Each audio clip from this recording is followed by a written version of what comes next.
And welcome back, Studio 6A, alongside Phil Becerra and Ryan Renner here in 6A. Again, we're coming to you live from Maryland.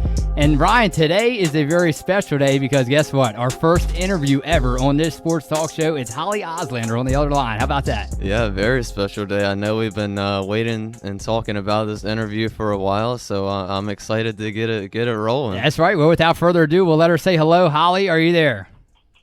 Yes, I'm here. Hi, guys. Thanks for having me. No problem. We just want to thank you for being on. I tell you, it's our first ever episode. Again, I'm sure you've heard us, the first ever episode that we've had someone on. So, again, we want to thank you, first of all, before we get started, for agreeing to come on with us.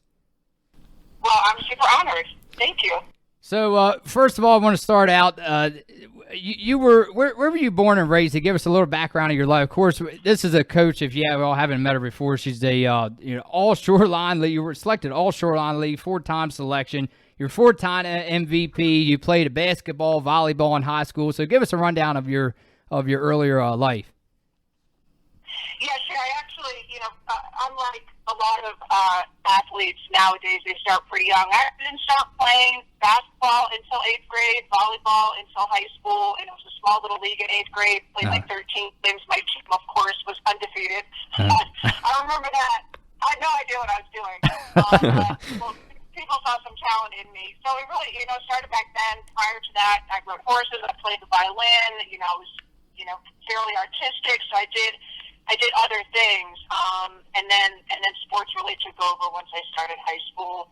With volleyball first, that was my first love. My sister actually taught me how to play. She would bring me in the front yard and teach me how to pass. I actually had gone to a couple of her high school practices when I was in middle school, just to kind of start to understand how to play the game. So probably had a little bit more of a head start. Okay. There. And then basketball was really just something that somebody recommended I try to play. With my height, I'm 6. Well, at the time I was probably 6'1". I'm 6'3.5" now. Wow. So I thought, okay, sure, I'll give it a try. And that's kind of how it all started for me. Impressive, I tell you. And I was reading, doing my research before the show, and I tell you, it's stated that you were even more impressive in basketball. And we wanted to ask you, of course, Ryan and I discussed, and Ryan came up with this question here. He wanted to ask you, your love for volleyball. How hard was it to get that sport up and go into basketball? Yeah, well, I didn't give it up in high school. And for those of you guys that are listening, so also, I grew up in Connecticut, so I forgot to mention that. Played at North Branford High School. Okay. Well, I didn't give it up in high school. I played all 4 years. I was recruited for volleyball as well, actually, to play in college. So sort of making that decision was a tough one. But I never really completely gave it up. Even when I was playing college basketball, I still was playing in tournaments for volleyball with just people that I had met along the way. I played beach volleyball with my sister, with a really good friend. His name is Makeba Davis. He was a super talented player. We played doubles. I played in some triple tournaments, grass, beach, whatever it was that I could find to do. I stayed in it throughout my college years. So I never really completely gave it up. Yeah, and that was very impressive. Your stats in high school, and when I was researching, I wanted to ask you how you reacted and how did you feel when you were elected into the Connecticut Volleyball and Basketball Hall of Fame? Yeah, I think those things kind of always come as a really nice surprise, just to kind of think about the people that, think highly enough of you to recommend, that you're voted into, something that prestigious. So I was certainly super honored. The volleyball one came first, so I was probably a little bit surprised just because basketball had been so much of my focus, right. Obviously, through college. But, it was just an honor. I was grateful, thankful. What else can you say? It's just, it's definitely a very, very cool honor. And basketball, I guess I probably after that thought, well, I think at some point probably I'll pay attention to the basketball one too. But it was cool. It was just really a great opportunity for me, I think, to acknowledge all the people in my life that played a role in helping me to get to where I did. Because you obviously can't get there alone. And so it was just a fun evening to be able to really celebrate everybody in my life. So yeah, and that's what I'm glad you mentioned that, Holly, because backing up a little bit, I want to mention how you got to that point. He had mentioned that elected to the volleyball and basketball Connecticut Women's Basketball Hall of Fame, but I mean the accolades and the success that you've racked up, that's what really stood out to me, and that's why I think that we, both of us, obviously, I think Ryan can speak for herself, but both of us looked up to you, and that's why I wanted to get you on here. I mean, a 4-time selection to the All-Shoreline League, a 4-time team MVP from 85 to 89 at North Branford, and as I've read, and I don't know if you can tell us or not, your records still stand at North Branford High School. It said you scored 1,382 career points, 825 rebounds, 568 blocks. How about that, Ryan?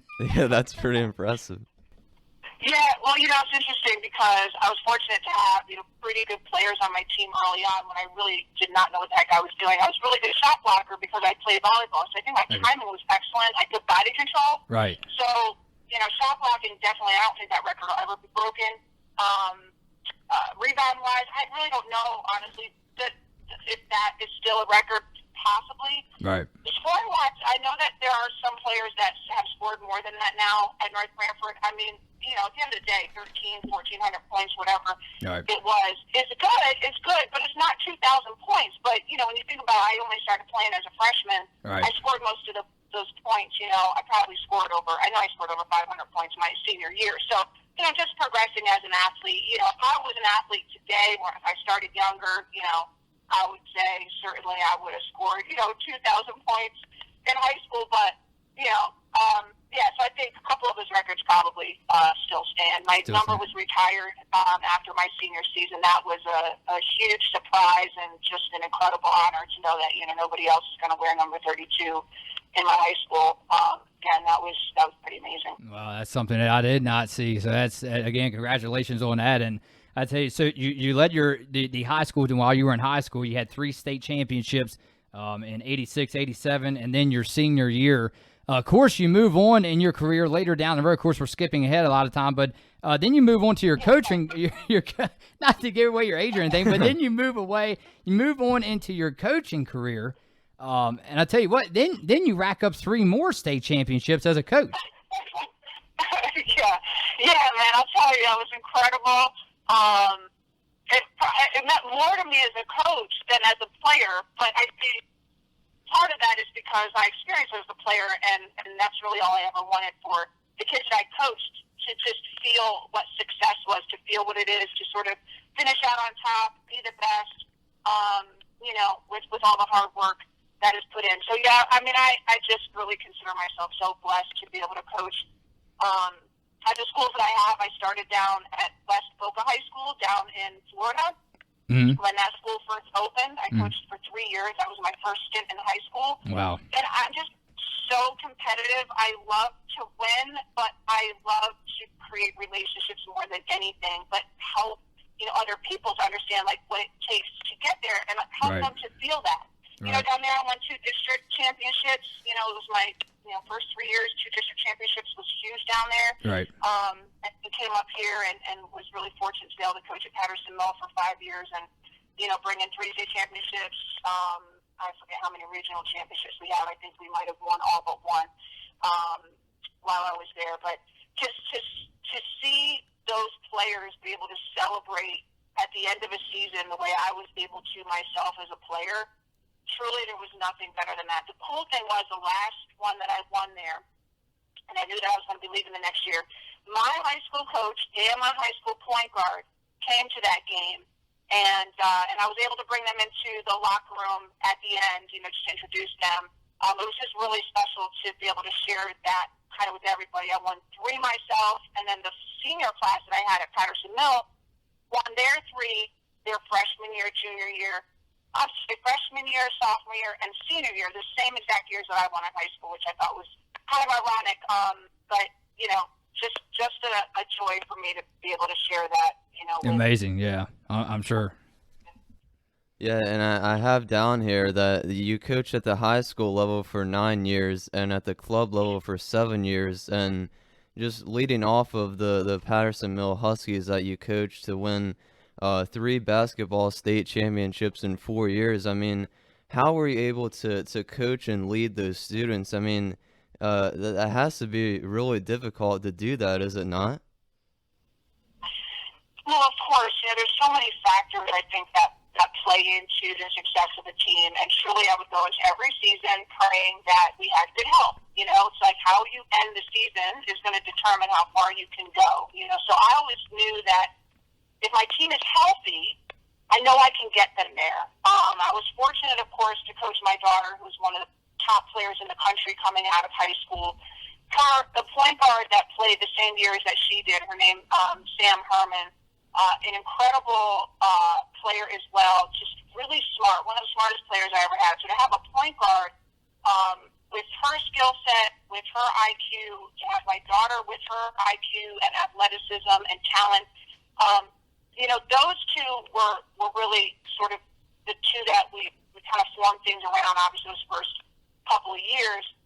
And then to have some of the other players that came in, behind them, and then to develop, I think, developing the kids that didn't play basketball year-round. You're at public school, you get who you get.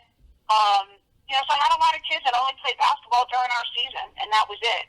And so for me, it was really getting them to a place where they can buy in and understand, work ethic, to trust me. I think trust is huge, amongst teams, and especially amongst, young women, to really care about each other. I think, that type of atmosphere really, really helped to allow them to be as good as they were, and just putting people in a position to be successful. For every player to really understand, what do I do well? How can I help my team win? And to be humble enough to do it. If you got a kid who can score 20 points a game, like Kalea was able to, and she could have scored 30 points a game, but she was also unselfish, and everybody, I just really believe that it was just the atmosphere that I, kind of created there, and caring about each individual, no matter who you were, whether you were on the bench most of the game, what you bring to us in practice is huge. And I just think utilizing the talent that I had in the best way, I was able to really kind of put things together in that way. And, hey, we stayed healthy. At the end of the day, we were all playing. All my starters were there, at the Final Four. So my last year, it was questionable. I had one player, Gabby, who had gotten injured in the playoffs, and I thought, oh man, if we don't have her in the championship, it's going to be tough. And she came back and toughed it out and played incredible. So yeah, I was really, I was fortunate in that way. But also, part of that too was, sometimes the mentality of coaches is go hard, go hard, go hard, go hard. I was really cognizant of how my kids were feeling, how their bodies were. The basketball season is really long. Yep. And, when they needed a break, or we needed a shorter practice, or we just needed a day off to, just rest, relax, get some sleep, hydrate, I was very, very cognizant of that, making sure that we were feeling as energized at the end of the season as we were at the beginning. So there's a ton of factors. I'm kind of, talking a lot about it, but there's so many factors that go into it. All right, so Holly, this is Phillip again. So you talked about your child, Kalea. I'll tell you, what a proud mom you must be. I was talking to you prior to this interview. Of course, we were talking back and forth for a while and getting prepared and ready to go, as I like to call it, pre-game talk. But anyhow, so you definitely wanted me to mention your three children. You have Kalea played at Princeton, then you have your son Quadri at, what was that, Mercyhurst? Yep, he's at Mercyhurst, which is in Erie, Pennsylvania. Okay, and then football there. And then you have Quadir, a quarterback at Villanova. Kadir, yep. Kadir, okay. You get my kids' names, yep. So it's all kind of sounds like okay, but Kadir, yeah, he's a quarterback at Villanova. I tell you, so what? And Ryan and I again, we were discussing that. What a proud mom that you must be of 3-star athletes, and I'm sure that they're just to do as well off the field as they do on the field or on the court. Yeah, I'm most proud of them as human beings, truly. Yeah. I mean, whatever. I think if your child can find something that they love and that they're passionate about, right? I think you can feel like that's a good thing. Obviously, with them having parents both, that played sports, their dad, playing in the NFL for 10 years, myself, playing at a high level, obviously for basketball, they've been around that, right? They grew up on the field, they grew up on the court. And so naturally, they just kind of started to get attracted to that. And then fortunately, they have really good DNA. They've got, height and speed and athleticism and, the health too. Right. Their dad, as far as him training them and, myself, what it really takes to get there. But at the end of the day, it's up to them to make that decision. I think, as parents, it's really to allow our kids to be who they want to be. They just happen to pick, the sports that we loved as well. So it's been really cool to be able to do that, to coach, and just to kind of watch them create their own stories, Right. Well, and another question for you, and not only Quadri Ismail, former Ravens wide receiver, but also focusing on not only him but more of you here for this question. Did it give Kalea kind of an advantage in her career? Since she had that experience already, was it actually, looking like, hey, I'm going to follow in Mom's footsteps and go ahead and play basketball?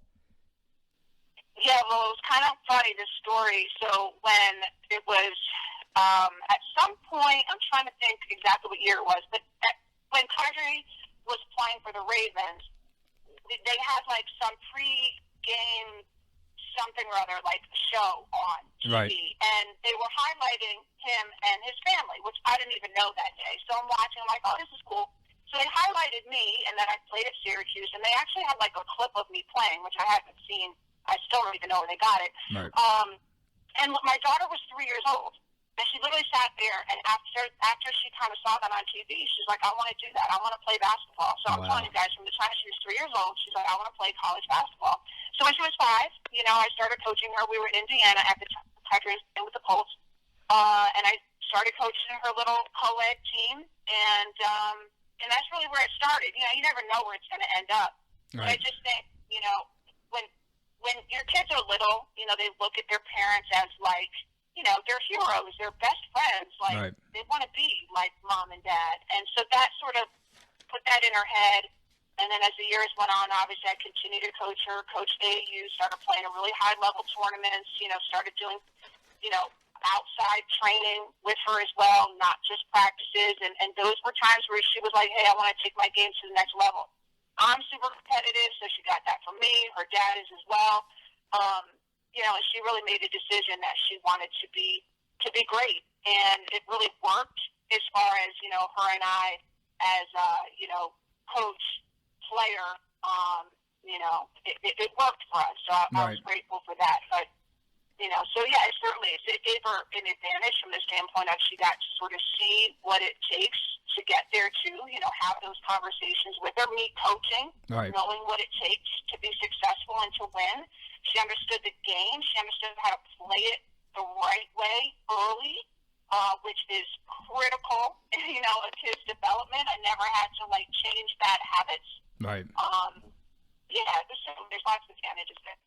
So again, for people listening that did not know, we're talking to Holly Ismail. She was a former head coach for Patterson Mill and won 3 state titles. Of course, she won 3 championships in high school during her high school years. But Holly, again, you coached your daughter at Patterson Mill. Correct me if I'm wrong. 2014 and 15, and then Kalea scored her 1,000th point of her high school career. That came in 2014 on a night that Patterson Mill upset top-ranked Aberdeen. And talk about that special night. Yeah, man, that was an incredible night, and it was funny because her college coach, she had committed. Had she committed already? Yeah, it's her junior year. No, she hadn't committed yet. I don't think. Well, anyway, the Princeton coach, I can't remember the timing of it. I don't think no, she couldn't have committed yet. That was her junior year.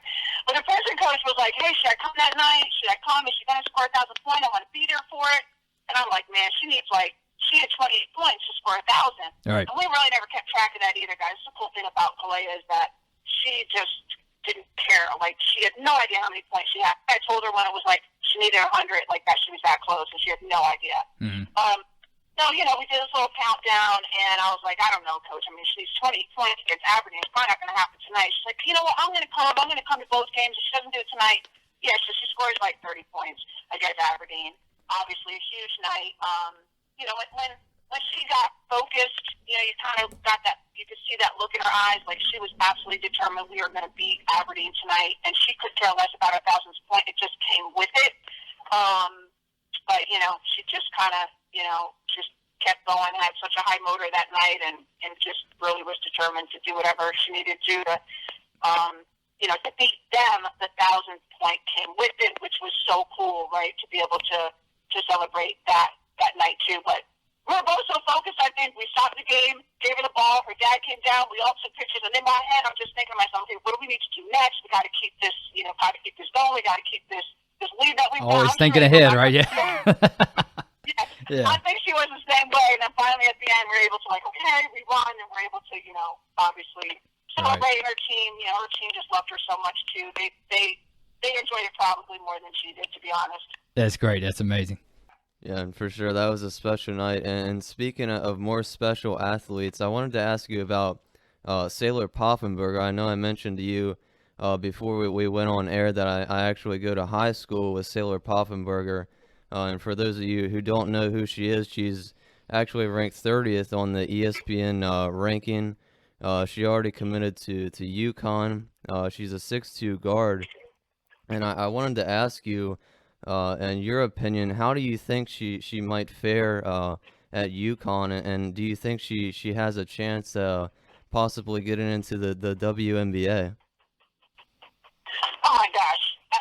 Well, yeah. Listen, anybody that's recruited by UConn, Gino does not recruit kids that he doesn't believe can be great, that have the right mentality to be great, and he is going to get the best out of her. I chose not to play for Gino, but I was recruited by him before he even went to a Final Four. Unfortunately, if I was a little bit younger, I probably would have chosen to play for him. But that's the cool thing about Gino. He doesn't just recruit just anybody. And so absolutely, she's got, whatever she wants to make of it moving forward, she can. And, obviously with the size that she has, being a guard, she's got the talent. She is going to get her, there. And obviously, it always kind of comes back to health, if she can keep her health and her stamina and all that, obviously she's got a great future. It'll be exciting to see what she does there at UConn. All right, so getting back to Holly, I want to move on to because we focused on your earlier years and then, of course, your coaching career and all your accomplishments that you had in high school and then moving on to a head coach. But I just want to talk about, just hit for a second on the fact that how good is it? I mean, I don't know. Previously, Ryan and I had talked on previous episodes on this show about how him and I always love to attend WNBA games. And it's just a fact. It's great to see all of these stars coming. I mean, of course, you have Michaela Daniels. I don't know if you know, she played for Frederick High. Now she's in Arkansas. You had Breonna Jones. She played, I'm sure she played against you guys. Breonna Jones now plays for the Connecticut Sun. So you have Sailor Poffenberger, all this talent coming from the East Coast. And just, I think that's a very positive thing when you talk about women's sports and women athletes. Oh, my goodness, yeah. Listen, this is a hotbed for women's basketball and for men's basketball. The Maryland, Baltimore, D.C. area. Right. I mean, it has been for a long time. Yep. So, to be in this area just as an athlete, it's so competitive. Yeah. Coaches know that. So they're coming to this area. They know that there's really solid athletes, players that come out of this area. Sadly, when I was coaching at Patterson Mill, Brianna, I think, tore her ACL before we actually, maybe the game before we were going to play her or something. So, unfortunately, I never even got to coach, with her on the floor. Oh, okay. Her sister, of course, Stephanie, ended up at Maryland as well. Right. And Stephanie, she tore her ACL too. Senior, I mean, she played, we competed against her quite a bit. Obviously, her and Clay kind of, battled it out. Right. And then she ended up tearing her ACL as well. But yeah, this really is a hotbed, you guys, for women's basketball. And yeah, as far as the WNBA, it's just so cool now for me, obviously as an adult to just hear and listen to young girls that have this goal to play professionally. Whereas, when I was a kid, I didn't know about basketball, but even in high school, right? Like I would say, like, hey, I want to play in the WNBA, obviously I could have played professionally overseas. I didn't really know about that in high school. Obviously, after college, I could have done that. But it's just awesome to see that it has lasted as long as it has. It's definitely gotten better. And, you know, I really, really enjoy watching it. And I just love that, you know, little girls can have that as a goal now, too. Right. Again, we want to congratulate you for the. You had texted me something about you were most recently selected for the 25-player, what was it, CIAC? You might have to help me out on this. The girls basketball all-century team. So another Ryan. She adds another accomplishment yet to that long resume. Yeah.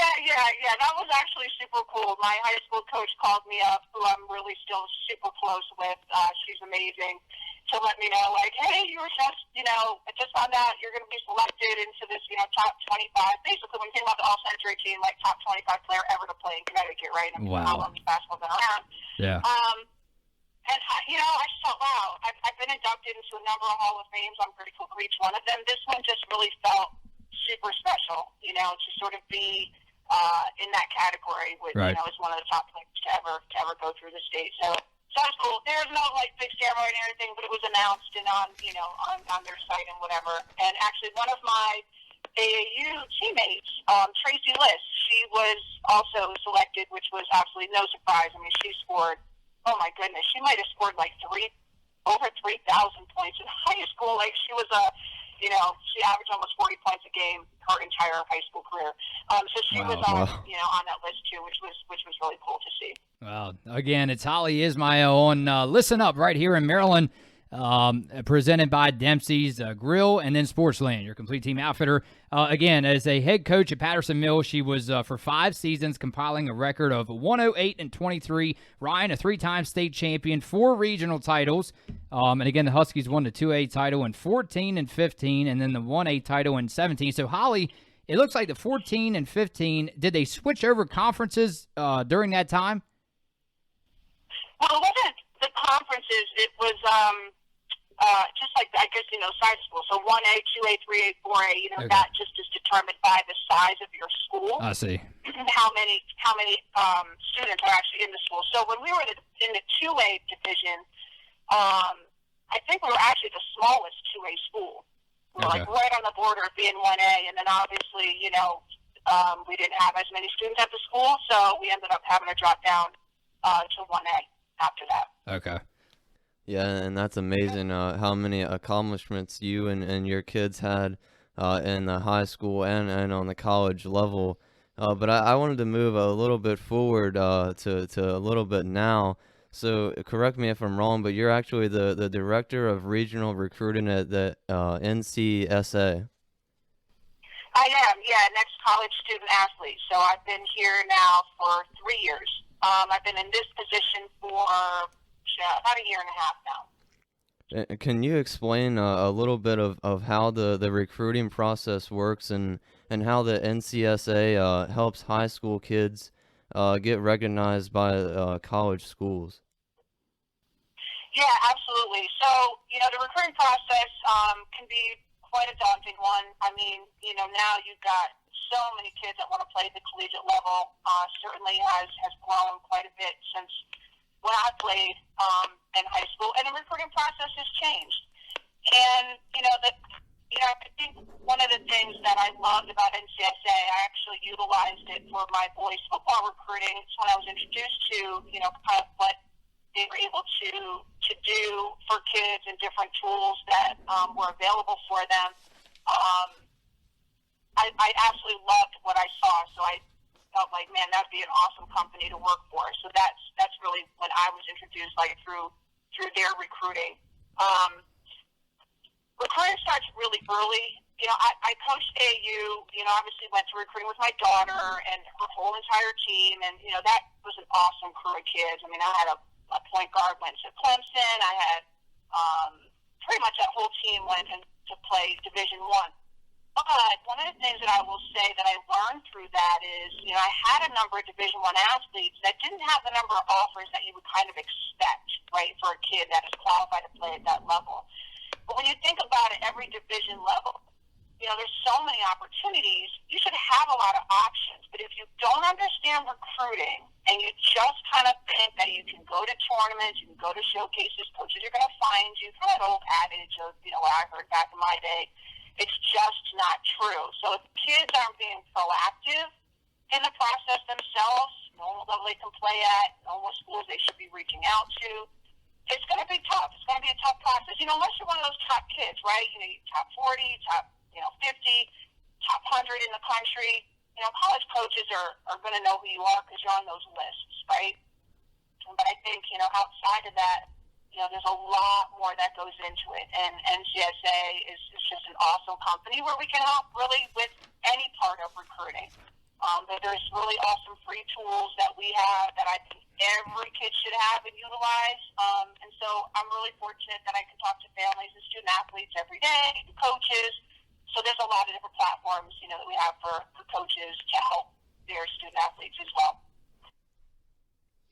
All right, Holly. So getting back again, Ryan, that was a great question. And so that's your current career now. So I definitely wanted to hit on this. We have about 10 minutes left. Again, you're listening to Listen Up with Holly Ismail. It's only one way to ask it. It's straightforward. I have to put this in perspective here. With all of your success, again, I keep hitting on this success during your playing years earlier in your life. When you got hired as during your first stint as a head coach, did that put any more pressure on you as far as winning ball games? I know, obviously, we talk about sports all the time. It's not all about winning, but making the effort to win. But with all your success, did it put any more pressure when you got hired? That's a great question. I honestly don't think I really thought about that so much that, because of my success that All right. I was just like, okay, this is my first time coaching high school. I don't even know how high school kids are these days. I was nervous about, kind of how they would be. And then my mentality is this, college mentality. And, All right. Can I bring that to a high school? And you just kind of have to ultimately find, a balance with that. With truly going into coaching, I thought, I just want to give back. I want to help, young girls, young women grow to be good people, right? I mean, at the end of the day, and obviously sports teach you so much, through everything that you're doing there. I want it to be a great example, for them to be able to look at me and say, you know what, I want to be a person of good character. I want to understand what, work ethic is and how this can really help propel me into, for the rest of my life. I was fortunate, again, down at West Boca when I started there was a brand new program where kids could apply to, different academies that we had there. So that was pretty cool because the AD was like, hey, here's certain kids that you want to get to West Boca. So he kind of gave the inside information because I didn't know the area at all. We had just been all around the country with the NFL. I didn't really know the area. So I did. I ended up, I guess in a way, recruiting those kids. And then eventually, that first year, I had so much success on the court. A lot of kids were kind of seeing that, and I ended up getting a bunch of kids transfer just because they just reached out to me. I never really had to recruit. So that was really cool, just have success, right away. But, I guess I didn't feel the pressure because I was good. I just put the pressure on myself because I'm competitive and I love to win. And if I feel like I have enough talent to do that, then my expectations are we're going to do that. We're going to find a way to do that. So it was fun. I have a blast. I think that's the thing, too. We work hard. They know the expectations that I have with them. But, man, we have a good time, and we laugh, and we have circle time. We talk about life. We share stories. We trust in one another. We cry together. I just think those things really, truly, from that point on, just allowed my teams to be successful because they knew that I cared about them as people. And to be still connected to them now, the way my high school coach is with me, that's, that means the world to me. Well, and I remember that we discussed that earlier, earlier in last week before we came on today, and you had mentioned, obviously all the success. Yes, it's nice, but it really stood out to me that you told me. You said what you learn in life down the line, you want to teach the positive the positive things to the next generation, and just hopefully you can have a positive impact on the kids that are growing up. Oh, yeah, absolutely. That's what it's all about. I'm telling you guys, my high school coach is one of my best friends. She checks on me all the time. She's come to watch, my kids play. She's gone on the road. She surprised my daughter at senior night at Princeton, surprised me. I mean, had me in tears. I'm like, man, it's just, to have that kind of support from someone that has meant so much to me. I just want to be the same, for the kids that I've coached and loved through the years. Right. So as we wrap up here, about 5 minutes left, is there anything for people listening to this, anything that you would any advice for the younger generation, rather, of male and female basketball players or athletes that are trying to rack up the resume that you have earned, and any advice for them? Oh my goodness. I guess probably the biggest piece of advice would be, don't compare. Don't, try to be somebody else. You can certainly look at people and, try to learn and glean from them. Right. But really, truly be the best you, right, that you can be. Right. Because everybody has a ceiling. Everybody has a certain potential. Right. And if you can really try to reach your highest potential, then you've done your part. I would also say this: the young athlete and the parents, start the right way. Learn your sport the right way, and then you don't have to fix and change things down the road.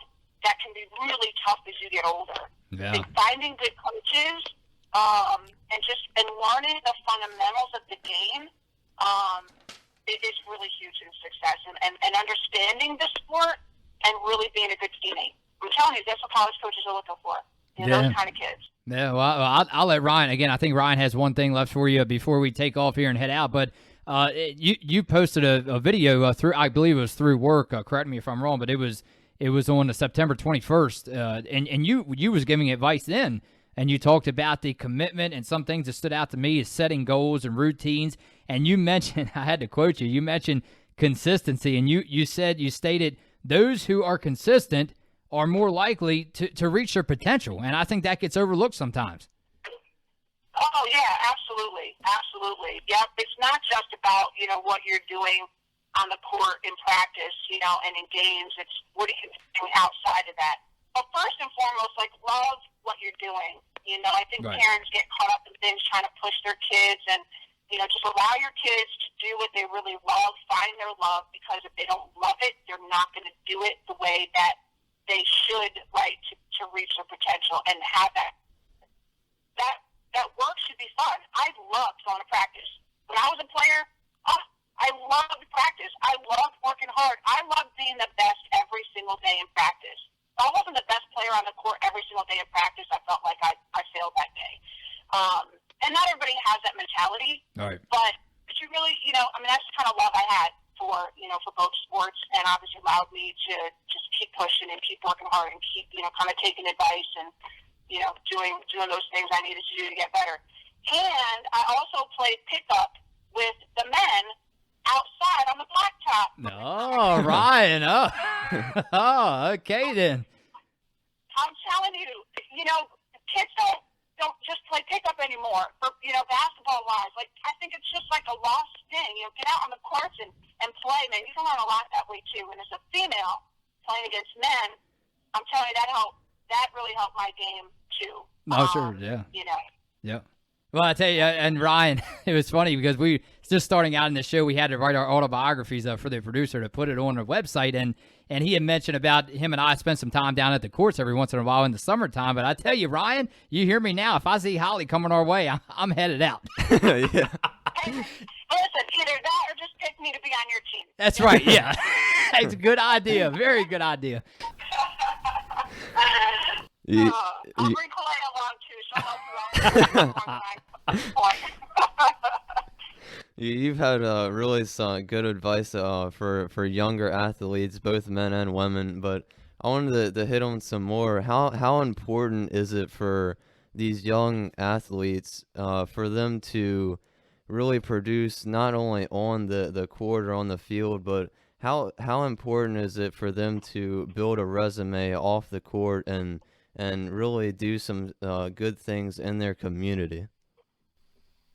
Oh, those things obviously are huge, right? I mean, a lot of people put so much emphasis on the sport itself, but, at the end of the day, what is that thing that's going to really help to propel you through, the rest of your life and finding a good college fit? Coaches are absolutely looking for well-rounded individuals, right? And so kids should be involved in more. They don't have to play just one sport in high school. They should play multiple sports. Coaches love that. They want to see multi-sport athletes. They want to see kids that are involved in their community. I mean, at the end of the day, even if you end up fortunate enough to be able to play at the next level, you're going to be involved in a lot of those things. And that, again, is just a part of, developing yourself as an overall person, caring about people in your community, caring about more than just yourself. I think that's just huge in development, as a person, for sure. All right, Holly. Well, again, we appreciate Ryan. I wasn't going to do this, but I have to since she's on the phone now. I have to go here and ask you just very quickly. I'm sorry here. She joined the 50-40-90 club. What was it, Ryan? Just a year ago, I believe. A 2-time MVP, 6-time All-Star. She was the first player to join 50-40-90. They just won the championship last year. Her name is Elena Deladon for the Washington Mystics. I just wanted to – I had the pleasure – I had the honor of meeting her. It was actually 3 or 4 years ago. One of my favorite players in the game of basketball. Talk about how she's changing the game. Oh, my gosh, me too. She's one of my favorite, too. If you were going to ask me about players for the WNBA, I love watching her play. Yeah. Why are we laughing? Because what who do you like? No. It's Washington Mystics, but I see Ryan over here laughing. He loves the Dallas Wings, so that's why when we go down together to D.C., that's what I looked over at him and I thought, oh, there you go. There's your rival. Hey, man, that's okay, Ryan. I'm good with the Dallas Wings, too, because Clay's teammate at Princeton, was the number 5 pick this past year. And she's another 6'5", just really talented player. So, of course, I'm all about the tall, athlete that can do a lot, right? That can really stretch the floor, and that's obviously what Elena has been able to do, with her skill set. She's just incredible, and just, kind of as a person, too, when you get to know her a little bit, she just seems like an incredible person as well. But, yeah, she's impressive. That's why, that's why I bring it up. I just wanted to see what you was, I mean, with the league, not only we had to believe, I don't know if you ever thought about playing or not back in your early days, but Ryan, if the league was around back then, you had to believe Holly would have went round 1, pick 1. We would have saw highlights still on TV today. Hey, man, for sure. I mean, listen, guys, if the WNBA was there when I graduated, I definitely would have played. I definitely believe I would have been picked. Oh, my gosh, yeah. It came out a few years later. I thought about playing overseas. I ended up getting married to Kadri, and obviously with the NFL and that, kind of traveling and lifestyle. Right. It was tough. I thought about it. Then I had Kalea about, 2 years, I guess, after we got married. And thought about playing again then. Truly, I think I absolutely could have. I probably was better then than I ever was, just because I was still pretty young in the sport. But, just really decided to, stay home and raise my kids. And, and I think they're certainly better for it. But that's great. Yep. Yeah, it would have been a whole different kind of life scenario for me, if I had decided to. But I was training. I was actually training for a while. We were in Minnesota. It was before I got pregnant and was about to come out. I was training with actually the Player of the Year that came out of Minnesota that year, with a trainer up there, and then I ended up, getting pregnant with Kalea. So, never pursued it after that. But never pursued. Well, yeah, that's what I was going to ask you earlier in the interview if you ever played overseas, but my question was already answered. So. Yeah, no, I never did. I never did. Maybe one of those life should-haves, but didn't. So and we focus so much, obviously, that now the interviews come to an end. Any popular vacation spots you like? Do you like to spend a lot of time now on the beach now that your sports career is, over, and you like to enjoy life a little bit more on the easy side now, huh? Well, listen, man, when you got 3 kids and it plays, sports. Well, that's so easy, yeah. You literally, spend your whole summer traveling with them to tournaments and things. And you try to Right. find places, where you travel to visit as well and make maybe a little vacation out of it. Right. So I'm kind of on the other end of that now and looking to travel a little bit more. I did go to an awesome place last year in Grand Cayman. It's called Town. Had a nice little, kind of exclusive little place with, our own beach, and it was absolutely beautiful. So I'm definitely a beach person. I want to be in the sun. I'd rather be, out on a beach than in the mountains. But I can still, I absolutely appreciate the mountains and nature as well. But get me on a beach somewhere just to relax and soak in the sun. That makes me happy. No, there you have it, Holly. Yep, on the beach and soaking in the sun. Well, I tell you what, it's going to come to an end, right, Holly? We appreciate all of your help in making this come together. And again, I know Ryan wants to thank you, and we can't appreciate you enough for agreeing to come on with us. Oh my gosh, my pleasure. You guys are fantastic, and I appreciate you having me on as a guest. Absolutely. All right, we definitely hope to catch up with you in the long run. Listen, stay safe, and again, thanks for talking with us. All right, you guys too. Take care. All right, take care. Bye-bye. All right, bye-bye. Boy, Ryan, I tell you what, the attitude, sometimes in life, we look at, not to break down, he or she is this kind of person, they're this kind of person, but every once in a while in life, you meet those kind of people that, obviously she had so much success in the sport of basketball and volleyball. She was an all-time around great athlete, but I think what makes her stand out, you had these people that want to inspire the younger generation, right. And that's what she did, and she's still doing it. Her job, look at her job. She's reaching out to the younger generation, and that's what I think. That's her real passion, her real calling. Yeah, her real calling is to inspire young athletes and make sure they find a spot on some college rosters and help them out through not only on the court or on the field, but help them throughout their life and make sure that they're in a good place. And that's what really hit home for me in this interview was when she talked about coaching, how she was able to inspire her players, and she didn't coach them too tough or too hard, but she still has that competitive spirit and wants the best for her kids and her athletes. Yeah, and like I said, I knew we were in for an awesome interview because do you remember hearing me tell her last week when I talked to her before we came on that she had mentioned about the success is great, but she said it's what you learn in life. Yeah. And how you use it. Yeah, that's really special. It was what you learn from the mistakes you make and through your journey in your high school career when you're playing, and it's just really special. And Holly is a really nice person, and I'm glad we got to do this interview. She is. She's down to earth. She's an incredible person, and I'm very humbled and honored to say that she came on to listen up. Yeah. And we hope to stay in contact with her again.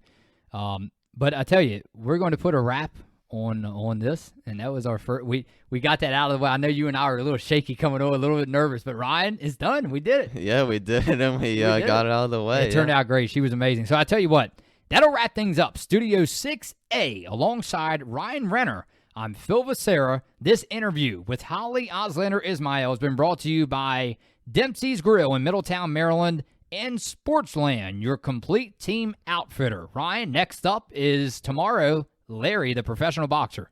Yeah, can't wait to interview him, Larry Hitman Pryor. Larry Pryor. I tell you, when we talk to him, I'm going to ask him, how did you get that nickname Hitman? That's a good question. Yeah, I'm interested to see how he got that nickname as well. All right, for all of us, producer Austin Anita, photographer Sean Tin, I'm Phil Becerra. And I'm Ryan Renner. Saying a good evening from Maryland. This interview on Listen Up with Phil and Rye has been brought to you by Dempsey's Grille in Middletown, Maryland, and by Sportsland, your complete team outfitter.